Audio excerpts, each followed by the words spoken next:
ጄሪ የጽንሱን መውረድ ተከትሎ ሙስጦፋ ነው ያደረገው የሚል ድምዳሜ ደርሳለች። ጄሪ ከአልጋዋ ላይ ሆና የሚስጥር አጋሯን በትኩረት ትመለከታለች። ጄሪ ከመቼ ጀምሮ ነው አርቀሽ ማሰብ የጀመርሽው ስትል ሜርሲ ጠየቀቻት። ጄሪም በአጭር ጊዜ ውስጥ ነው እውነቱን ማውጠንጠን የጀመርኩት ብላ ገለጸች። እና አሁን እያልሽኝ ያለሽው ሙስጦፋ የሆነ ነገር ሰጥቶኝ ነው ልጅ የወረደው እያልሽኝ ነው ስትል ሜርሲ ራሷ ያጠፋቸውን ጥፋት በሌላ ሰው ለማላከክ እንድታምን ታደርጋታለች።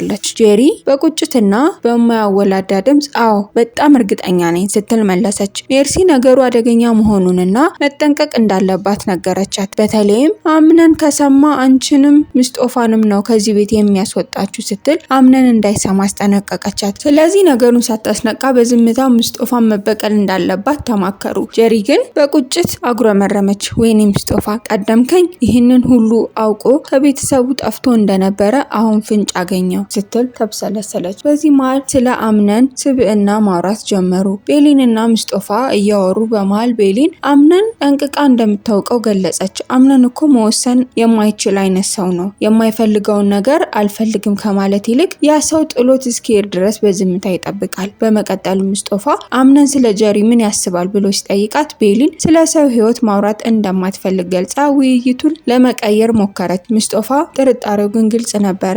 አምነን ጄሪን አያፈቅራትም፣ ይልቁኑ ልቡ ያለው ቤሊን ጋር ነው። ሙስጦፋ በመሃላችሁ የገባችው ቤሊን ሳትሆን እራሷ ጄሪ እንደሆነች ይወስናል። የሞርዚና ጠባቂና ወይዘሮ ሜርሲ ስለ ሞርዚና የጤንነት ሁኔታ እያወሩ አንድ ሰው ጤናዋን ለመንጠቅ የሆነ መርዝ ወይም ሴራ እንደሰጠባት መጠርጠሩን ነገራት። ሁኔታውን እንደኔ ብታስተውሉት ኑሮ ይገባችሁ ነበር ሲል ሜርሲ አርፈ ስራን ብሰራ ይሻልሃል በሚል በማያገባ አትግባ አለችው። በሌላ በኩል ደግሞ ሲፈን የተባለችው ሴት ከሙስጦፋ ጋር ያለት ግንኙነት እየሻከረ መጣ። ሙስጦፋ ሲፈልጋት እንደማያገኛትና የምትሄድበትን እንደማታሳውቀው ሲነግራት ሲፈን ግን ስራዋን ስትጨርስ እንደምትነግረውና ድርቅ እንዳይልባት አስጠነቀቀችው። ይሁን እንጂ ከጀርባው ሌላ ትልቅ ሴራ እንዳለ ግልጽ ነበረ። ጄሪ የቤቱን ካርታ ፈልጋ አገኘችው። ይሁን እንጂ እንዳሰበችው ቀላል አልነበረም። ቤቱ በአምነን ስም አልነበረም። ሲፈን በንዴት የእውነት ሰማል ስራ በዛሽብኝ፣ ሙታሽም አታርፊም በንዴት ወደ ቀጣዩ እቅዷ መራት። እንዲያውም የቤቱ ንብረት በልጇ ስም አለማድረጓ ስግብግብነቷን ያሳያል ስትል ሙት ትወቅሳለች።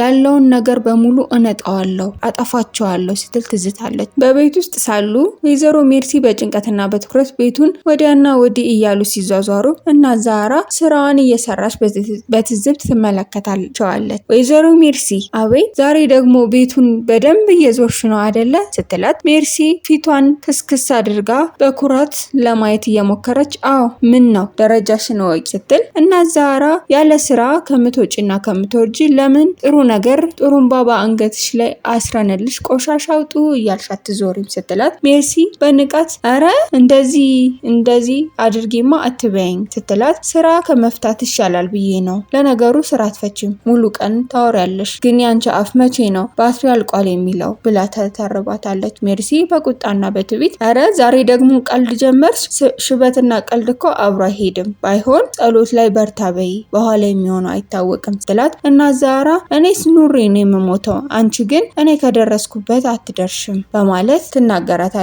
ደግሞ ሁሉም ሰው የቀመሱትን በእጥፍ አድርገሽ ትቀምሻታለሽ ትላታለች። ወይዘሮ ሞርዚና በጥቂቱ አገግማ ወደ ሰዎች ለመቀላቀል ስትቀርብ አገልጋዩ መርፌ ሊወጋት ሲመጣ መርፌውን እምቢ ብላ ከዚህ የሚጨንቅ ቤት አስወጡኝ ስትል እንደምትፈልግ ገለጸች። አገልጋዩም ምሽቱ ላይ የራት ፕሮግራም እንዳለና ከአምነን ጋራ እንደሚያገናኛት ሲነግራት በደስታ ተስማማች።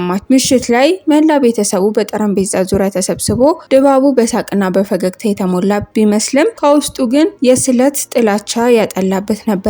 ጄሪ ቆንጆ ልብስ ለብሳ ስትመጣ አምነን ያለፈውን ነገር ረስተን አዲስ ህይወት ለመጀመር ነው ይህንን ራት ያዘጋጀ ነው አለ። ጄሪም በአምነን አጠገብ ተቀምጣ ወደፊት ብዙ የደስታ ቀኖች እንደሚኖሩን አልጠራጠርም አለች። ነገር ግን አምነን በመካከላቸው ባለው የውሸት ደስታ ተረብሾ ሰዎች ለምን እንደሆነ አላቅም እንደዚህ አይነት የደስታ ስሜት ውስጥ ሁኜ እንኳን ልቤ ይፈራል ወይስ ውስጤ ዝም ብሎ እየፈጠረው ነገር ነው አለ። በዚህ ጊዜ ሜርሲ ስለ ራሱና ስለ አስተዳደጉ ማውራት እንደማይወድ አንስታ ጨዋታውን ወደ ድሮ ታሪክ መለሰችው። ሜርሲ በውጭ ሀገር እንደምትኖርና የወንድሟን ልጅ ለማግኘት ብዙ እንደጣረች ስታወራ ጄሪ በመሃል እየገባች ስለ ትዳርና ስለ እድሜዋ መጠየቅ ልታሸማቀቃት ሞከረች። ሜርሲ ግን በአይኖቿ ውስጥ የበቀል የበቀል እሳት እያበራ ወሬውን ለማስቀየስ ሞከረች። ከእራት በኋላ ቤሊን በረንዳ ላይ ተገኝታ ብቻዋን ስትተክዝ አምነን አገኛት። ቤሊን በጣም እንደፈራችና ለአምነን ያላት ስሜት ማንም ሊረዳት እንደማይችል ገለጸች። ደክሞኛል፣ መፋለም ደከመኝ። ያንተን የዕለት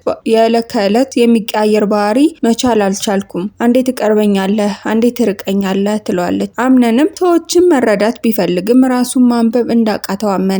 ቤሊን ግን አምነንን ጠንቅቃ የምታውቀው በእናቱ በኩል እንደሆነና እናቱ ስላስተዳደጉ ትነግራት እንደነበር አስታወሰች። ሁላችንም ለአንድ አፍታ ቦታ ተቀያይረን የሰውን ሕይወት ማየት ብንችል ኑሮ ጥሩ ነበር ስትል በሐዘን ተናገረች። ከዚህ ሁሉ ሴራ፣ ውሸትና የጽንስ ማቋረጥ በስተጀርባ ያለው ትልቅ የእውነት ፍጥጫ፣ የዚህ ግቢ ሚስጥርና የታወቁ ቁስሎች ሁሉም የሚፈነዱበት ሰዓት ደረሰ።